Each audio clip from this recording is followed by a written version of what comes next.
Good morning students. ये हमारी science की बुक के कंटेंट्स हैं जिसमें आपके 18 चैप्टर्स हैं। तो फर्स्ट चैप्टर है अपना क्रॉप प्रोडक्शन एंड मैनेजमेंट। तो आज हम अपना पहला चैप्टर स्टार्ट करेंगे, क्रॉप प्रोडक्शन और मैनेजमेंट। तो क्रॉप प्रोडक्शन इस चैप्टर के अंदर अपन पढ़ेंगे कि क्रॉप प्रोडक्शन कैसे किया जाता है, कैसे फसल उगाई जाती है, कैसे उसको मैनेज किया जाता है, किस तरीके से हम लोगों तक अनाज है वो पहुंचता है, फ्रूट सब्जियां, ये सारी चीज़ें किस तरीके से प्रोड्यूस की जाती हैं। तो Paheli and Boojho went to their uncle house during the summer vacation. Paheli और बूझो जो है वो अपने अंकल के हाउस जाते हैं समर वैकेशन के ड्यूरिंग। देयर अंकल, उनके अंकल जो है वो फार्मर है। One day they saw some tools like खुरपी, sickle, shovel, plough etcetera in the field. और उनके जो अंकल हैं वो फार्मर हैं, किसान हैं। एक दिन उन्होंने देखा कि कुछ टूल्स हैं, जैसे खुरपी है, सिकिल मतलब जो दराती होती है, शावल जो होता है खोदने का ही होता है, प्लो जो होता है हल होता है, ये सारे उन्होंने खेत में देखे। तो बूझो है वो सोचता, I want to know where and how we use these tools, कि मैं जानना चाहता हूँ कि ये जो टूल्स हैं कहाँ से आते हैं और कैसे इनको यूज़ किया जाता है। You have learn that all living organism require food. आप सभी लोग जानते हैं कि सभी जो लिविंग ऑर्गेनिज्म हैं उनको फूड की ज़रूरत होती है। Plants can make their food them food, plants जो है वो अपना फूड अपने आप बना सकते हैं। Can you recall how green plants synthesise their own food. ये आप पीछे की क्लासेस में पढ़ के आए हो कि कैसे ग्रीन प्लांट्स है वो अपना फूड है वो सिंथेसाइज करते हैं। मीन्स ग्रीन प्लांट्स जो होते हैं उनके अंदर क्लोरोफिल होता है जो सनलाइट की हेल्प से वाटर और CO2 की प्रेजेंस में अपना फूड प्रिपेयर करते हैं। एनिमल्स इंक्लूडिंग ह्यूमंस, एनिमल्स जैसे कि इनमें ह्यूमंस आते हैं, वो अपना फूड खुद नहीं बना सकते। So where do animal get their food from. तो एनिमल्स जो है वो अपना फूड कहाँ से गेट करते हैं। But first of all why do we have to eat food. सबसे पहले ये जानना ज़रूरी है कि हमें खाना खाने की ज़रूरत ही क्यों पड़ती है। तो you already know that the energy from food is utilise by organism for carrying out their various body functions.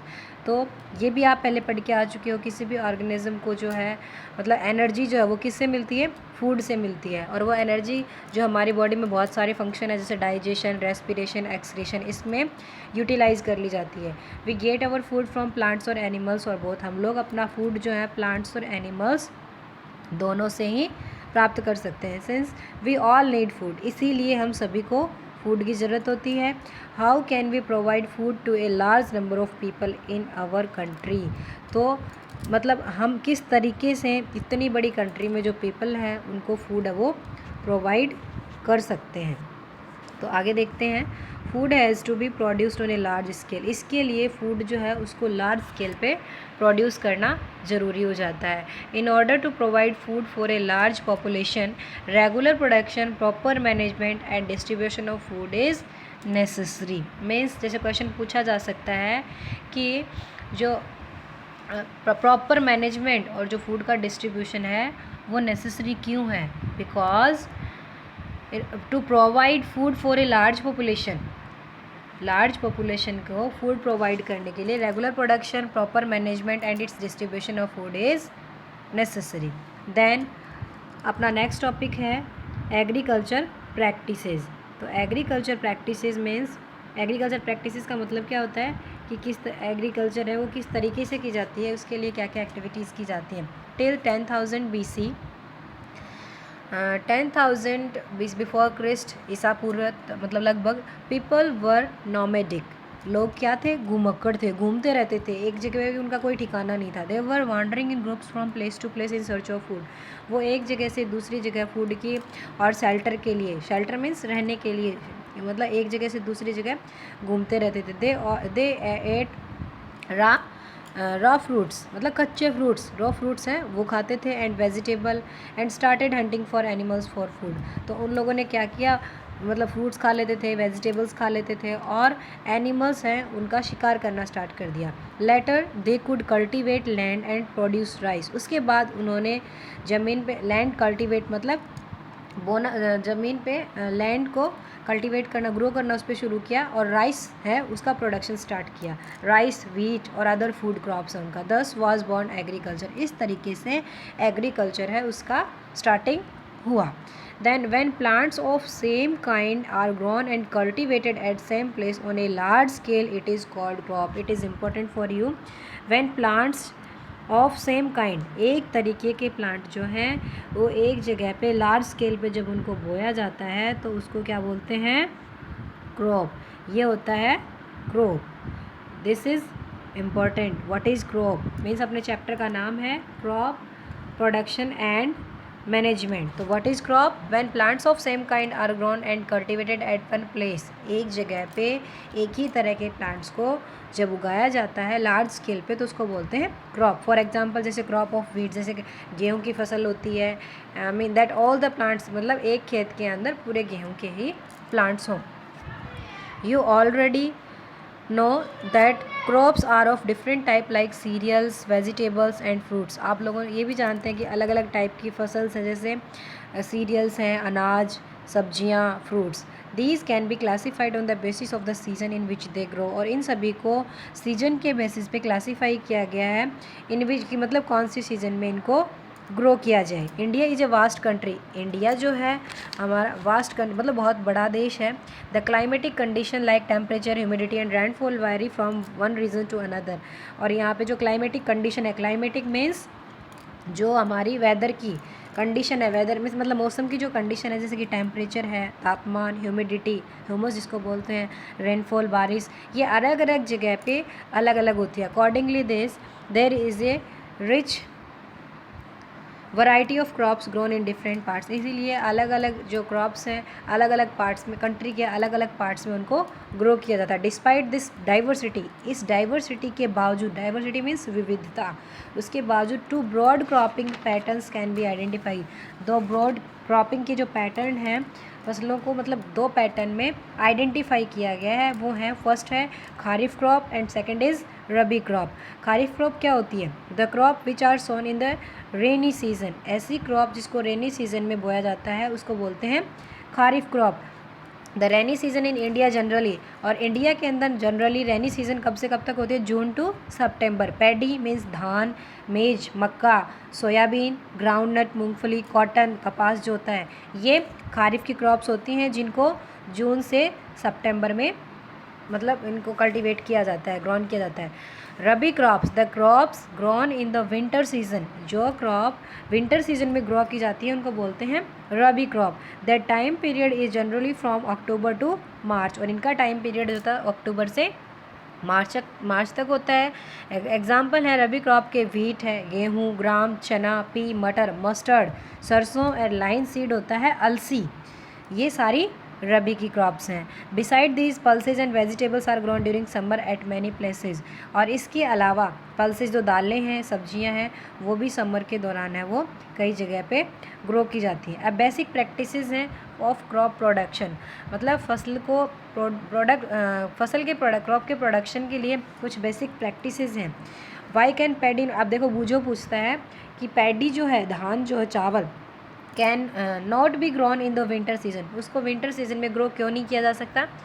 जो पहेली है वो जवाब देती है, paddy requires a lot of water. Paddy को मतलब धान को बहुत सारे पानी की ज़रूरत होती है. Therefore it is grown only in rainy season. इसीलिए इसको केवल रेनी सीजन में ही ग्रो किया जा सकता है. तो cultivation of crops involve several activities undertaken by farmers over a period of time. तो कल्टिवेशन है क्रॉप्स का, फसल को उगाने के लिए बहुत सारी एक्टिविटीज़ हैं वो फार्मर के द्वारा की जाती हैं एक निश्चित टाइम के अंदर. You may find that these activities are similar to those carried out by a gardener. और ये जो एक्टिविटीज़ आप देख सकते हो सेम वैसे ही होती हैं जैसे कोई माली होता है, और इवन बाय यू मतलब अपन खुद वैन यू ग्रो, जब अपन घर पे ऑर्नामेंटल प्लांट्स, ऑर्नामेंटल कौन से? जो डेकोरेटेड मतलब सजावटी जो प्लांट्स अपन घर पे लगाते हैं, फ्लावरिंग प्लांट्स जो लगाते हैं डेकोरेशन के लिए, इनके लिए भी हम लोगों को बहुत सारी प्रैक्टिस करनी होती है. उनको मिट्टी को लूज़ करना होता है, उसको वाटरिंग करना होता है, उसको खाद देनी होती है. ये सारी एक्टिविटीज़ हम लोग खुद भी करते हैं. तो वही सिमिलर एक्टिविटीज़ जो है फार्मर के द्वारा की जाती है क्रॉप के प्रोडक्शन के लिए. दीज एक्टिविटीज़ और task are referred to as agriculture practices, और इन्हीं टास्क को एग्रीकल्चर प्रैक्टिसेस है वो बोला जाता है। क्वेश्चन पूछा जा सकता है what are the agriculture practices, these activities are listed below. Means जो एग्रीकल्चर प्रैक्टिसेस हैं कौन कौन सी होती हैं, आपको उनको सीक्वेंस में याद रखना है। ये जो 7 एक्टिविटीज़ हैं एग्रीकल्चर प्रैक्टिसेस की, इनको आपको सीक्वेंस में याद रखना है। फर्स्ट क्या है, सबसे पहले प्रिपरेशन ऑफ सॉइल, मिट्टी को प्रिपेयर किया जाता है। उसके बाद सोइंग मतलब बीज बोए जाते हैं, सीड।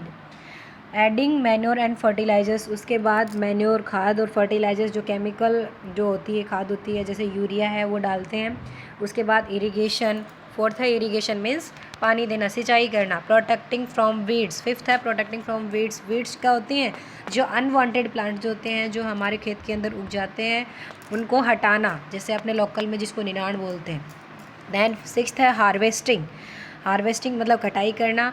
स्टोरेज, फिर अनाज को स्टोर करना। ये सारी जो एक्टिविटीज़ हैं एग्रीकल्चर प्रैक्टिसेस के अंडर में आती हैं। तो फर्स्ट सबसे पहले प्रिपरेशन ऑफ सॉइल, मिट्टी को प्रिपेयर कैसे किया जाता है, मतलब जब कोई भी फसल बोते हैं उस फसल को बोने के लिए मिट्टी को प्रिपेयर कैसे किया जाएगा। The preparation of soil is the first step before growing A crop.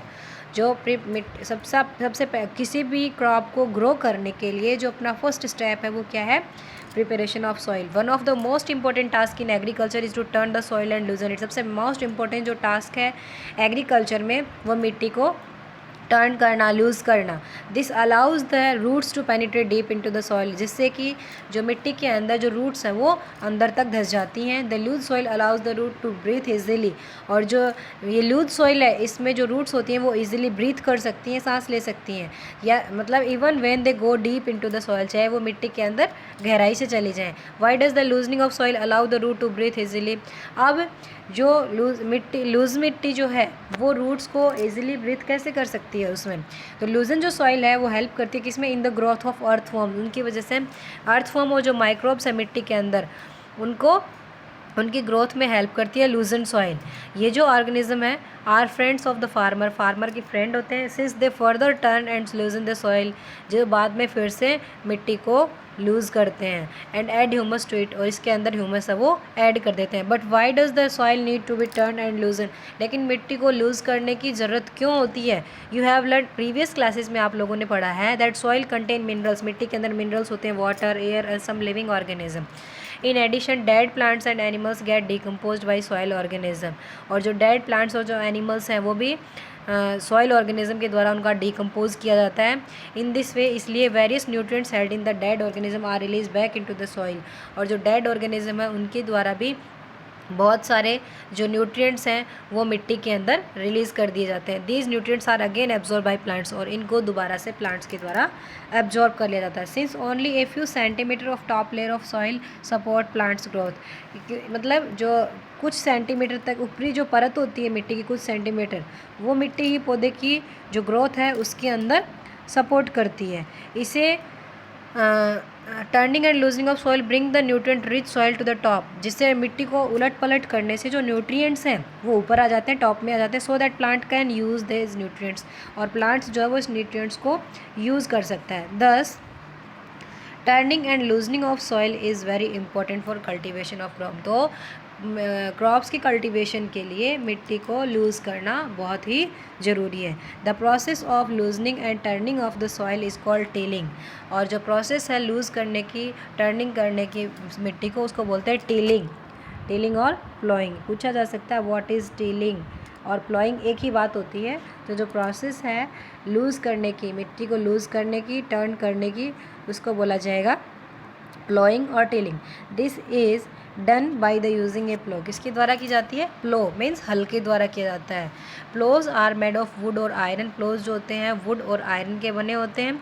It is if the soil is very dry, यदि मिट्टी बहुत सूखी है, इट में नीड वाटरिंग बिफोर प्लोइंग, तो उसको प्लो करने से पहले पानी की ज़रूरत होती है। द प्लोड फील्ड में have big pieces of soil called crumbs, और जो प्लो करते हैं खेत को तो उसके अंदर बड़े बड़े पीसेस होते हैं मिट्टी के, जिनको बोलते हैं क्रम्स, जो ढेले से होते हैं मिट्टी के। It is necessary to break this crumbs with a plank. इनको प्लैंक मतलब लेवलर की हेल्प से इनको तोड़ा जाता है। The field is level for sowing as well as for irrigation purpose.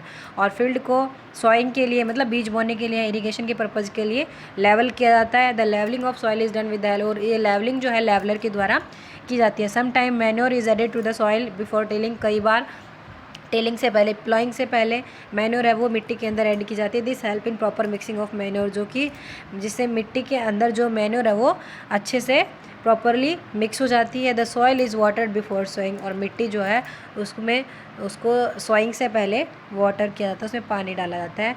और नेक्स्ट टॉपिक अपना एग्रीकल्चर इम्प्लीमेंट, ये पढ़ेंगे कल। आज के लिए इतना ही। Thank you.